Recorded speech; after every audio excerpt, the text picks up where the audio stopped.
Hello and welcome back, everyone. We are on a quest to develop self-awareness, self-inquiry, self-reflection, to cultivate and develop choice, agency, and to take responsibility for our lives. So if you're interested in developing more emotional maturity, connecting deeper with yourself, healing your own trauma, and taking some form of agency and choice in your life, you are in the right place.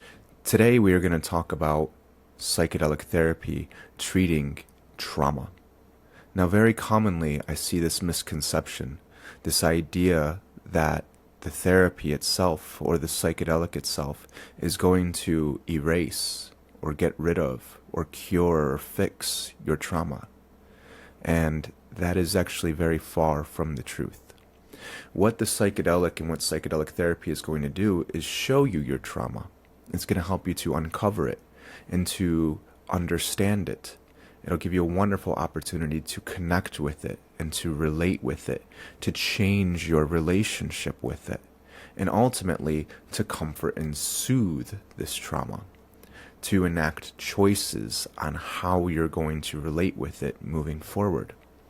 All of this is going to require you to go into the trauma and to work with it. So what is very useful in psychedelic therapy is to understand what trauma is, how it shows up in the present, how it constricts us, it limits our range of motion, our ability to feel emotions, our ability to make choices, and how we can ultimately learn a practice of recognizing and identifying these patterns of trauma and to take steps to cultivate agency and to make choices for how we're going to express and comfort and soothe this trauma.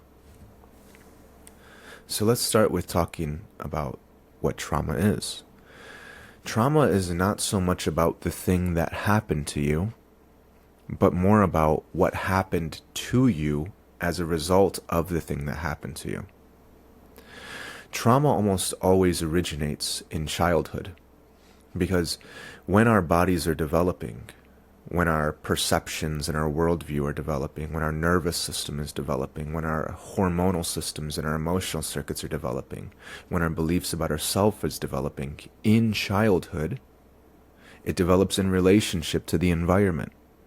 So if we have a nurturing, mature, regulated, stable environment with mature, regulated, nurturing adults who teach us as children how to identify emotions and how to regulate those emotions or how to process and express those emotions, and ultimately how to comfort and soothe them. In other words, we learn how to have deep emotional experiences. When we experience pain, hardship, loss, grief, we know how to experience it. We know how to engage and connect and participate in that emotional experience.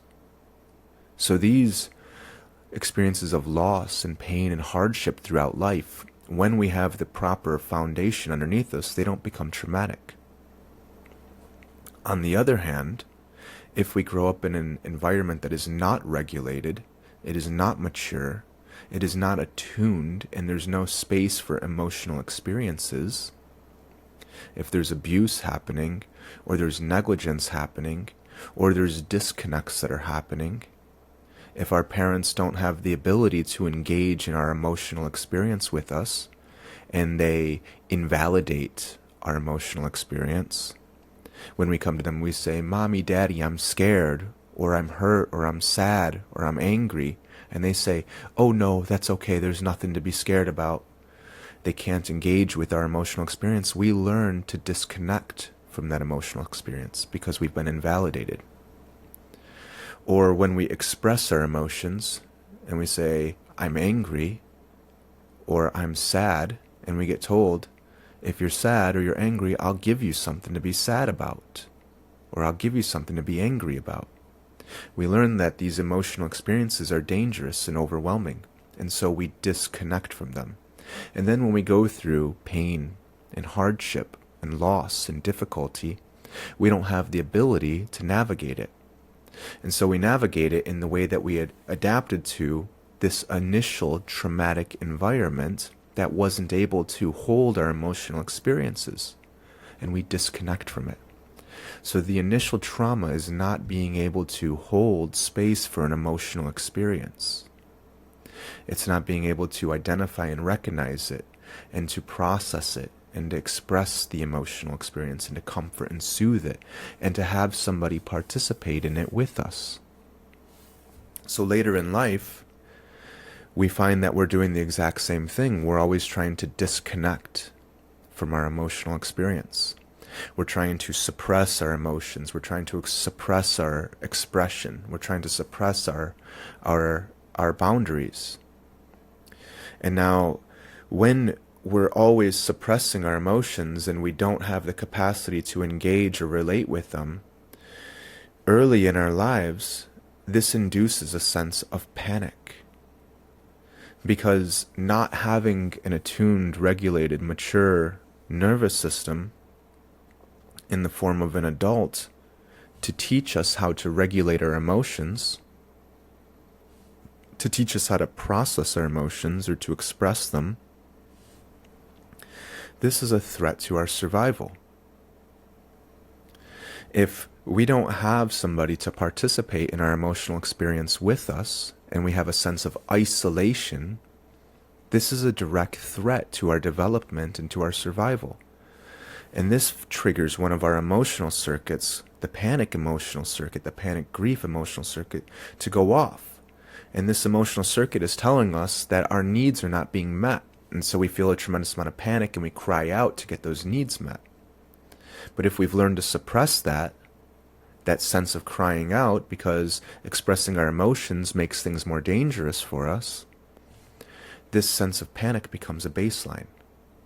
And so our nervous system, our emotional circuits, our hormonal systems, they develop in relationship to this high baseline of panic that is inside of our bodies. And so later in life, when we're engaging with any type of emotional experience, we're doing so from the baseline, the foundation of panic, because we don't know how to navigate these emotional experiences. They're overwhelming, they're threatening, they're dangerous.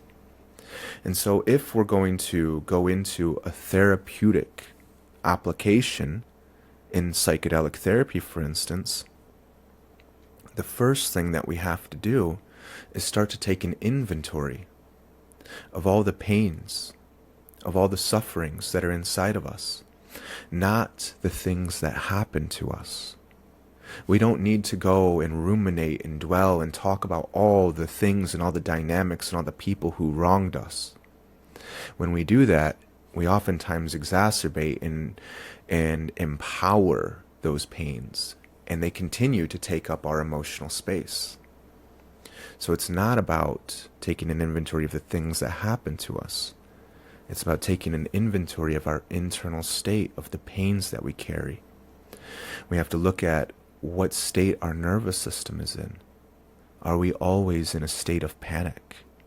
Are we always feeling anxiety, impending doom, something bad is going to happen, something dangerous or threatening is out there, even when we can't identify an immediate threat? Sure, we can justify and rationalize and find things to explain why we feel that way, the politics, the social structures, all the changes that are happening in the world. But we're feeling that independent of all the things that are happening out there. We can be sitting all alone in a peaceful, safe place and still feel something terrible is going to happen. So we start to take this inventory of what state our inner world is in. What is our emotional state like? What is our nervous system like?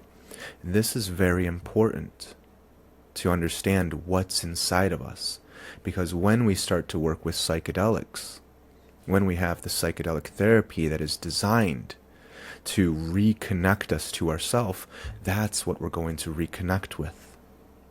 These are the things that are immediately going to come to the surface and beg us to engage and participate and relate to these dynamics that are inside of us, to process and comfort and soothe them.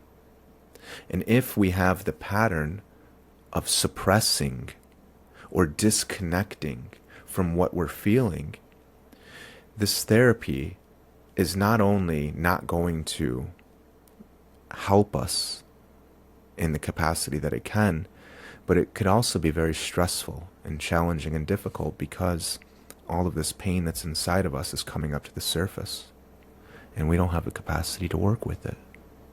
So the first thing is to look at what is inside of us, what is the state of our nervous system, what emotions, what pains are we carrying around, and what is our relationship with that? What do we do with it?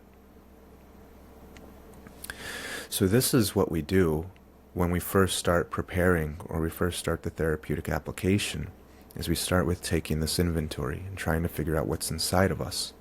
Because the ultimate goal of the therapy and the inherent foundation of the psychedelic experience is to reconnect to yourself. And if there's something big and scary and terrifying inside of us, and we don't have the capacity to relate with it, or to process it, and it's coming up for us to relate with it, and we're trying to get away from it, it's like being in a nightmare where there's a very scary character that's chasing after us, and we run away. And as we run, and the more we run, the faster that character gets, the bigger and stronger they get, and the slower and heavier we become. But if we can turn around and face that character, and get very curious about them, and open up and say, well, it's just a dream. So let's figure out, who is this character? Why are they here? What teaching or message do they have with them? What wisdom do they bring with them? What are they trying to get from me, and how can I engage with them and relate with them? If we can do that, the entire experience changes. So this is why it's so important to start to build this ability to turn inward and to take the inventory and to see what's present for us, so that way we can begin to process and to soothe and to comfort and to accept all of the pains that we carry inside of us. No psychedelic is going to do that for you.